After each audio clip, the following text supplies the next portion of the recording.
right, thank you for the invitation to speak today. I'm Gretchen Bandoli. I'm an associate professor in pediatrics in the Division of Environmental Sciences and Health.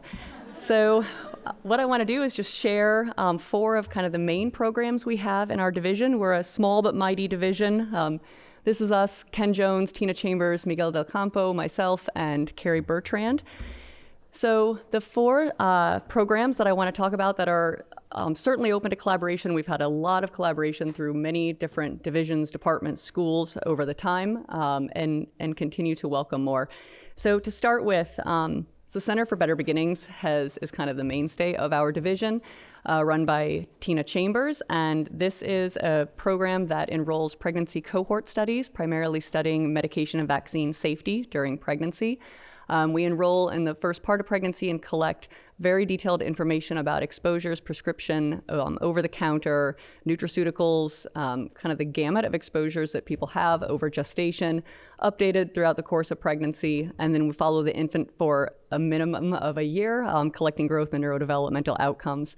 That has been expanded into mommy's milk, which Lars just mentioned. And so in addition to studying medication and vaccine and other exposures during pregnancy, it is probably equally, if not more important, because we know less about them in lactation. And so this is a cohort. Both of these are continuous ongoing cohorts, but here we're enrolling people during lactation. They give a milk sample, sometimes cereal milk samples.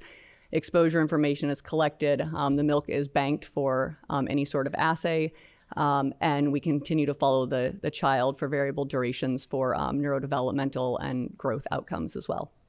The other 2 things I want to highlight is we have the SOMI study. I work not primarily, but a lot in this space. It's a complete collection of births and fetal deaths in the state of California.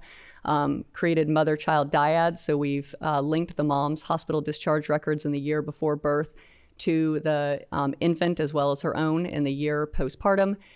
This now represents about 7 million births in this data from 2005 through about a year ago. And we link this to all sorts of other databases. So we've linked it to DDS. We can now look at maternal exposures during pregnancy and outcomes like autism, CP, things like that in DDS data. We also have linked to things like Medi-Cal to pull in medication exposures, and then any geolocated database we can pull on to look at other exposures. And then finally, this study that we have running here, I'm the site PI for the Healthy Brain and Child Development Study. I have a few of my colleagues in the audience as well.